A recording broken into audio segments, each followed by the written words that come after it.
ሰላም እንዴት ዋላችሁ? ጸጋ፣ በረከት፣ ፍቅር፣ ተድላ ለውድ ሀገራችን። የሰው ልጅ እግር ከመሬት ጋር ስላለው ረቂቅ ግንኙነት ወይም ግራውንዲንግ ኤርዚንግ ተብሎ ስለሚጠራው ሳይንሳዊና መንፈሳዊ ሚስጥር እንንገሮት። ግራውንዲንግ ምንድን ነው? ሳይንሳዊው እውነታ። በሳይንስ ዓለም ምድር ግዙፍ የሆነ አሉታዊ ወይንም የኤሌክትሪክ ኃይል ኔጌቲቭ ቻርጅ ያላት ባትሪ ናት። የሰው ልጅ ደግሞ የኤሌክትሮኒክስ ፍጡር ነው። የኤሌክትሮን ልውውጥ በዘመናዊ ዓለም ውስጥ ስንኖር በሰውነታችን ውስጥ ፖዘቲቭ ቻርጂንግ ወይም አዎንታዊ ኃይል ይከማቻል። ይህ ኃይል የሚመጣው ከዋይፋይ፣ ከ5G ሞገዶች፣ ከስማርት ስልኮች፣ ከተለያዩ የኤሌክትሮኒክስ መሳሪያዎች ነው። ይህ ትርፍ ኃይል በሰውነት ውስጥ እብጠት ወይም ኢንፍላሜሽን የምንለውን በሽታ፣ የአእምሮ ድካምን ይፈጥራል። ንዝረትን ማመጣጠን። በባዶ እግር መሬት፣ አፈር፣ ሳር ወይም አሸዋ ላይ ስትቆም ምድር ያላትን ያልተገደበ የኤሌክትሮኒክስ ኃይል ወደ ሰውነት ትለቃለች። ይህ ሲሆን በሰውነት ውስጥ ያለውን መርዛማ ኤሌክትሪክ ታስወግዳለህ። ይህ እንዳይሆን ሰውን ከመሬት ለይተው በአየር በፎቅ አሰሩት። የደም ጥራት። በባዶ እግር መሬት ላይ መቆም የደምን ዜታ ፖቴንሻል የኤሌክትሪክ ንዝረትን ያስተካክላል። ይህም ደም እንዳይረጋና የደም ዝውውር እንዲቀላጠፍ ያደርጋል። የመጽሐፍ ቅዱሳዊ ሚስጥር። መጽሐፍ ቅዱስ ስለ መሬትና እግር ያለው ትስስር ከመጋረጃ ጀርባ ባለ ሚስጥር እንዲህ ይገለጻል። የፍጥረት መሰረት ዘፍጥረት ምዕራፍ 2 ቁጥር 7 ሰው የተፈጠረው ከምድር አፈር ነው። ስለዚህ የሰውነት ባዮሎጂያዊ ሶርስ ኦፍ ኮድ ከመሬት ጋር የተቆራኘ ነው። ከመሬት ስትለይ ልክ ከኃይል ምንጭ እንደተለየ መሳሪያ ትሆናለህ። የቅዱስ ስፍራ ሚስጥር ዘጸአት አምላክ ሙሴ ቆመባትን መሬት የተቀደሰች ናትና ጫማህን ከእግርህ አውልቅ አለው። ይህ ታላቅ ሚስጥር ነው። ጫማ ኢንሱሌተር ኃይል እንዳያልፍ የሚከለክል ነው። መለኮታዊ ንዝረት ዳይቨን ፍሪኩዌንሲ ከምድር ወደ ሙሴ አካል እንዲገባ ጫማው መወገድ ነበረበት። የኢያሱ ሚስጥር ኢያሱን በተመሳሳይ መልኩ ጫማውን እንዲያወልቅ ተነግሮታል። ይህ የሚያሳየው መሬት የመለኮታዊ ዳታ ማስተላለፊያ ኢንፎርሜሽን ኬረር መሆኗን ነው። ቤተክርስቲያን ስትገባ ጫማውን አውልቅ የሚባለው ለምንድን ነው? ይህ ስርዓት ከመጋረጃ ጀርባ ሁለት ታላላቅ ትርጉሞች አሉት።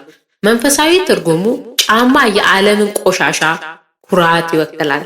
ጫማ ማውለቅ በትህትና ወደ ፈጣሪ መቅረብን፣ ራስን ለበረከት ማዘጋጀትን ነው። ሳይንሳዊ ንዝረት ትርጉሙ ቤተ መቅደስ በጸሎት፣ በቅዳሴ፣ በዕጣን ንዝረቱ ከፍ ያለ ነው። ሃይ ፍሪኩዌንሲ ቦታ ነው። ያ የተቀደሰ ንዝረት በመሬቱ በምንጣፉ ወይም በአፈር ውስጥ ይገኛል። ጫማን ስታውልቅ ያ መለኮታዊ ንዝረት በእግር በኩል ወደ ኪድኒ ዋን ነጥብ በኩል ወደ መላ ሰውነት እንዲገባና በሽታ እንዲፈወስ፣ አእምሮ እንዲያጸዳ በር ትከፍታለህ። ቤተ ክርስቲያን ከአገልግሎት በኋላ በሰላም ሂዱ ሲባል መሬት ትስማለህ። እንዲሁም ገዳማ ስትገባ ጫማ የምታወልቀውን አስብ። እንግዲህ ወዳጄ ከመጋረጃ ጀርባ ያለው የእነሱ የስርዓቱ ሴራ በቢስት ሲስተም የሰው ልጅን ከመሬት ለመንጠቅ የሚከተሉትን ስራዎች ሰርቷል። የመጀመሪያው የጎማ ጫማ። ጥንታዊ አባቶቻችን ከቆዳ የተሰራ ጫማ ያደርጉ ነበር። ቆዳ ኤሌክትሪክን ያስተላልፋል። ስርዓቱ ግን ጎማ የተባለውን ኢንሱሌተር በማስተዋወቅ የሰው ልጅ ከመሬት የሚገኘውን ፈውስ እንዲያጣ አደረገው። የከተማ አስፋልትና ኮንስትራክሽን ወይም ኮንክሪቶች ከተሞችን በኮንክሪት በመሸፈን የሰው ልጅ ቆዳው መሬት እንዳይነካ አደረጉት። ይህም ሰውን በዲጂታል ጫጫታ EMF ውስጥ እንዲፈተንና ንዝረቱ እንዲበዛ ያደርገዋል። የንቃት መከላከያ። አንድ ሰው ከመሬት ጋር ከተገናኘ የአእምሮ ንቃት ይጨምራል። ይህም ስርዓቱ የሚረጨውን ፕሮፓጋንዳና ሞገድ ጥቃቱ እንዲመክት ያደርገዋል። ይህ እንዳይሆን ሰው ከመሬት ተለይቶ በአየር ላይ በፎቅና በጎማ ጫማ ላይ እንዲቆለፍ አደረጉት። መንፈሳዊ መፍትሄዎች። የባዶ እግር ጸሎት። በቤት ውስጥ በግቢ ውስጥ ስትጸልይ በባዶ እግር መሬት ላይ ሁን። ቤተ ክርስቲያናችንም ቤተ መቅደስ ከመግባታችን በፊት ጫማችንን በተቀደሰው ቦታ አውልቀን እንድንጸልይ ታዘናለች። የመሬት ባርኮት የቆምክበት መሬት እንዲቀደስ በመስቀል ምልክት አማትብ። ትህትና ጫማ ማውለቅ ስጋዊ ኩራትን እንደሚሰብር እውን። የቅዱሳንን ፈለግ በባዶ እግራቸው ተጋድሎ ያደረጉ አባቶች ጽናትን አስብ። መዝሙረ ዳዊት በመዝሙር 91 ላይ መሬት ላይ በባዶ እግር ቆመ ጸልይ። የህሊና አይነ ንቃትን ግራውንዲንግ አእምሮን ወይንም ፒኒኤል ግላንድን እንደሚከፍት አምነ ፈጽመው። የንስሐ እንባ መሬት ላይ ተደፍተ ስትሰግድ መሬቱ ስቃይን እንዲወስድልህ ፍቀድ። ጽናት ምንም ቢመጣ ከመሬትና ከፈጣሪ አልለይም ብለህ ወስን። 10 ሳይንሳዊ ቴክኒካዊ መፍትሄዎች። ዴይሊ ግራውንዲንግ በቀን ቢያንስ ከ20 እስከ 30 ደቂቃ በባዶ እግር በሳር ወይም በአፈር ላይ ቁም። ስሊፒንግ ግራውንድ መኝታ ቤት ውስጥ ከጥጥ የተሰራና ከመሬት ጋር የተያያዘ ግራውንድ ሺት ተጠቀም። ሌዘር ሶል የግድ ጫማ ካደረግ ከጎማ ይልቅ ከቆዳ የተሰራ ሌዘር ሶል ጫማን ተጠቀም። ኢኤምኤፍ ዲስቻርጂንግ ከኮምፒውተር ወይም ከስልክ ስራ በኋላ ወዲያው መሬት ላይ በመቆም ትርፍ ኤሌክትሮኒክስን አስወግድ። ወተር ግራውንድ ወንዝ ወይም ባህር ውስጥ መግባት ውሃ ኤሌክትሪክን በከፍተኛ ፍጥነት ያስተላልፋል። ሚኒራል ኢንቴክ እንደ ማግኒዥየም ያሉ ማዕድናትን ውሰድ።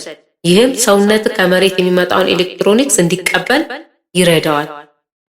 አቮይዲንግ ሃይ ራይስስ ከተሻለ መሬት ከሚነካ ቤት ግራውንድ ፍሎር ውስጥ ለመኖር ሞክር። አናሎግ ኮኔክሽን በባዶ እግር ሆነ መሬት ላይ ስትቀመጥ መጽሐፍ አንብብ፣ ንቃትህ ይጨምራል። ፖስት ፍላይት ግራውንድ ከአውሮፕላን ጉዞ በኋላ ከፍተኛ የሞገድ ጫና ስላለ ወዲያው መሬት ላይ ቁም። ኔቸር ኢመርሽን ከተማ ለቀ በሳምንት 1 ቀን ወደ ገጠር በመሄድ ከተፈጥሮ ንዝረት ጋር ተገናኝ። ወዳጄ መሬት የፈጣሪ መልህቅ ናት። በባዶ እግር መሬት ላይ ስትቆም የስርዓቱን የሞገድ ድር ትበጣጥሳለህ።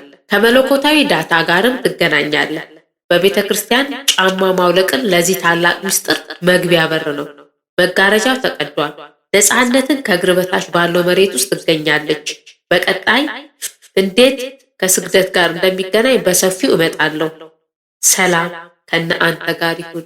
ሰላም፣ እንዴት ዋላችሁ?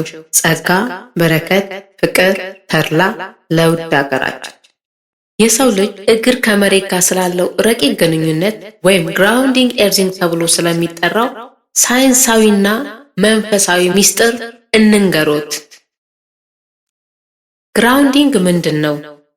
ሳይንሳዊው እውነታ በሳይንስ ዓለም ምድር ግዙፍ የሆነ አሉታዊ ወይንም የኤሌክትሪክ ኃይል ኔጌቲቭ ቻርጅ ያላት ባትሪ ናት። የሰው ልጅ ደግሞ የኤሌክትሮኒክስ ፍጡር ነው። የኤሌክትሮን ልውውጥ በዘመናዊ ዓለም ውስጥ ስንኖር በሰውነታችን ውስጥ ፖዘቲቭ ቻርጂንግ ወይም አዎንታዊ ኃይል ይከማቻል። ይህ ኃይል የሚመጣው ከዋይፋይ፣ ከ5G ሞገዶች፣ ከስማርት ስልኮች፣ ከተለያዩ የኤሌክትሮኒክስ መሳሪያዎች ነው። ይህ ትርፍ ኃይል በሰውነት ውስጥ እብጠት ወይም ኢንፍላሜሽን የምንለውን በሽታ፣ የአእምሮ ድካምን ይፈጥራል። ንዝረትን ማመጣጠን በባዶ እግር መሬት፣ አፈር፣ ሳር ወይም አሸዋ ላይ ስትቆም ምድር ያላትን ያልተገደበ የኤሌክትሮኒክስ ኃይል ወደ ሰውነት ትለቃለች። ይህ ሲሆን በሰውነት ውስጥ ያለውን መርዛማ ኤሌክትሪክ ታስወግዳለህ። ይህ እንዳይሆን ሰውን ከመሬት ለይተው በአየር በፎቅ አሰሩት። የደም ጥራት በባዶ እግር መሬት ላይ መቆም የደምን ዜታ ፖቴንሻል የኤሌክትሪክ ንዝረትን ያስተካክላል። ይህም ደም እንዳይረጋና የደም ዝውውር እንዲቀላጠፍ ያደርጋል። የመጽሐፍ ቅዱሳዊ ሚስጥር መጽሐፍ ቅዱስ ስለ መሬትና እግር ያለው ትስስር ከመጋረጃ ጀርባ ባለ ሚስጥር እንዲህ ይገለጻል። የፍጥረት መሰረት ዘፍጥረት ምዕራፍ 2 ቁጥር 7 ሰው የተፈጠረው ከምድር አፈር ነው። ስለዚህ የሰውነት ባዮሎጂያዊ ሶርስ ኦፍ ኮድ ከመሬት ጋር የተቆራኘ ነው። ከመሬት ስትለይ ልክ ከኃይል ምንጭ እንደተለየ መሳሪያ ትሆናለህ። የቅዱስ ስፍራ ምስጢር ዘጸአት አምላክ ሙሴ ቆመባትን መሬት የተቀደሰች ናትና ጫማህን ከእግር አውልቅ አለው። ይህ ታላቅ ምስጢር ነው። ጫማ ኢንሱሌተር ኃይል እንዳያልፍ የሚከለክል ነው። መለኮታዊ ንዝረት ዳይቨን ፍሪኩዌንሲ ከምድር ወደ ሙሴ አካል እንዲገባ ጫማው መወገድ ነበረበት። የኢያሱ ምስጢር ኢያሱን በተመሳሳይ መልኩ ጫማውን እንዲያወልቅ ተነግሮታል። ይህ የሚያሳየው መሬት የመለኮታዊ ዳታ ማስተላለፊያ ኢንፎርሜሽን ኬረር መሆኗን ነው። ቤተክርስቲያን ስትገባ ጫማውን አውልቅ የሚባለው ለምንድን ነው? ይህ ስርዓት ከመጋረጃ ጀርባ ሁለት ታላላቅ ትርጉሞች አሉት። መንፈሳዊ ትርጉሙ ጫማ የዓለምን ቆሻሻ ኩራት ይወክላል። ጫማ ማውለቅ በትህትና ወደ ፈጣሪ መቅረብን፣ ራስን ለበረከት ማዘጋጀትን ነው። ሳይንሳዊ ንዝረት ትርጉሙ ቤተ መቅደስ በጸሎት፣ በቅዳሴ፣ በዕጣን ንዝረቱ ከፍ ያለ ነው። ሃይ ፍሪኩዌንሲ ቦታ ነው። ያ የተቀደሰ ንዝረት በመሬቱ፣ በምንጣፉ ወይም በአፈር ውስጥ ይገኛል። ጫማን ስታውልቅ ያ መለኮታዊ ንዝረት በእግር በኩል ወደ ኪድኒ ዋን ነጥብ በኩል ወደ መላ ሰውነት እንዲገባና በሽታ እንዲፈወስ፣ አእምሮ እንዲያጸዳ በር ትከፍታለህ። ቤተ ክርስቲያን ከአገልግሎት በኋላ በሰላም ሂዱ ሲባል መሬት ትስማለህ። እንዲሁም ገዳማ ስትገባ ጫማ የምታወልቀውን አስብ። እንግዲህ ወዳጄ ከመጋረጃ ጀርባ ያለው የእነሱ የስርዓቱ ሴራ በቢስት ሲስተም የሰው ልጅን ከመሬት ለመንጠቅ የሚከተሉትን ስራዎች ሰርቷል። የመጀመሪያው የጎማ ጫማ። ጥንታዊ አባቶቻችን ከቆዳ የተሰራ ጫማ ያደርጉ ነበር። ቆዳ ኤሌክትሪክን ያስተላልፋል። ስርዓቱ ግን ጎማ የተባለውን ኢንሱሌተር በማስተዋወቅ የሰው ልጅ ከመሬት የሚገኘውን ፈውስ እንዲያጣ አደረገው። የከተማ አስፋልትና ኮንስትራክሽን ወይም ኮንክሪቶች ከተሞችን በኮንክሪት በመሸፈን የሰው ልጅ ቆዳው መሬት እንዳይነካ አደረጉት። ይህም ሰውን በዲጂታል ጫጫታ ኢኤምኤፍ ውስጥ እንዲፈተንና ንዝረቱ እንዲበዛ ያደርገዋል። የንቃት መከላከያ፣ አንድ ሰው ከመሬት ጋር ከተገናኘ የአእምሮ ንቃት ይጨምራል። ይህም ስርዓቱ የሚረጨውን ፕሮፓጋንዳና ሞገድ ጥቃቱ እንዲመክት ያደርገዋል። ይህ እንዳይሆን ሰው ከመሬት ተለይቶ በአየር ላይ በፎቅና በጎማ ጫማ ላይ እንዲቆለፍ አደረጉት። መንፈሳዊ መፍትሄዎች፣ የባዶ እግር ጸሎት። በቤት ውስጥ በግቢ ውስጥ ስትጸልይ በባዶ እግር መሬት ላይ ሁን። ቤተ ክርስቲያናችንም ቤተ መቅደስ ከመግባታችን በፊት ጫማችንን በተቀደሰው ቦታ አውልቀን እንድንጸልይ ታዘናለች። የመሬት ባርኮት፣ የቆምክበት መሬት እንዲቀደስ በመስቀል ምልክት አማትብ። ትህትና፣ ጫማ ማውለቅ ስጋዊ ኩራትን እንደሚሰብር እውን። የቅዱሳንን ፈለግ በባዶ እግራቸው ተጋድሎ ያደረጉ አባቶች ጽናትን አስብ። መዝሙረ ዳዊት በመዝሙር 91 ላይ መሬት ላይ በባዶ እግር ቆመ ጸልይ። የህሊና አይነ ንቃትን ግራውንዲንግ አእምሮን ወይንም ጴኔል ግላንድን እንደሚከፍት አምነ ፈጽመው። የንስሐ እንባ መሬት ላይ ተደፍተ ስትሰግድ መሬቱ ስቃይን እንዲወስድልህ ፍቀድ። ጽናት፣ ምንም ቢመጣ ከመሬትና ከፈጣሪ አልለይም ብለህ ወስን። 10 ሳይንሳዊ ቴክኒካዊ መፍትሄዎች። ዴይሊ ግራውንዲንግ፣ በቀን ቢያንስ ከ20 እስከ 30 ደቂቃ በባዶ እግር በሳር ወይም በአፈር ላይ ቁም። ስሊፒንግ ግራውንድ፣ መኝታ ቤት ውስጥ ከጥጥ የተሰራና ከመሬት ጋር የተያያዘ ግራውንድ ሺት ተጠቀም። ሌዘር ሶል፣ የግድ ጫማ ካደረግ ከጎማ ይልቅ ከቆዳ የተሰራ ሌዘር ሶል ጫማን ተጠቀም። ኢኤምኤፍ ዲስቻርጂንግ፣ ከኮምፒውተር ወይም ከስልክ ስራ በኋላ ወዲያው መሬት ላይ በመቆም ትርፍ ኤሌክትሮኒክስን አስወግድ። ወተር ግራውንድ፣ ወንዝ ወይም ባህር ውስጥ መግባት። ውሃ ኤሌክትሪክን በከፍተኛ ፍጥነት ያስተላልፋል። ሚኒራል ኢንቴክ፣ እንደ ማግኔዥየም ያሉ ማዕድናትን ውሰድ። ይህም ሰውነት ከመሬት የሚመጣውን ኤሌክትሮኒክስ እንዲቀበል ይረዳዋል። አቮይዲንግ ሃይ ራይስስ፣ ከተሻለ መሬት ከሚነካ ቤት ግራውንድ ፍሎር ውስጥ ለመኖር ሞክር። አናሎግ ኮኔክሽን በባዶ እግር ሆነ መሬት ላይ ስትቀመጥ መጽሐፍ አንብብ፣ ንቃትህ ይጨምራል። ፖስት ፍላይት ግራውንድ ከአውሮፕላን ጉዞ በኋላ ከፍተኛ የሞገድ ጫና ስላለ ወዲያው መሬት ላይ ቁም። ኔቸር ኢመርሽን ከተማ ለቀ በሳምንት አንድ ቀን ወደ ገጠር በመሄድ ከተፈጥሮ ንዝረት ጋር ተገናኝ። ወዳጄ መሬት የፈጣሪ መልህቅ ናት። በባዶ እግር መሬት ላይ ስትቆም የስርዓቱን የሞገድ ድር ትበጣጥሳለህ። ከመለኮታዊ ዳታ ጋርም ትገናኛለህ። በቤተ ክርስቲያን ጫማ ማውለቅን ለዚህ ታላቅ ምስጢር መግቢያ በር ነው። መጋረጃው ተቀዷል። ነፃነትን ከእግር በታች ባለው መሬት ውስጥ ትገኛለች። በቀጣይ እንዴት ከስግደት ጋር እንደሚገናኝ በሰፊው እመጣለሁ። ሰላም ከነ አንተ ጋር ይሁን።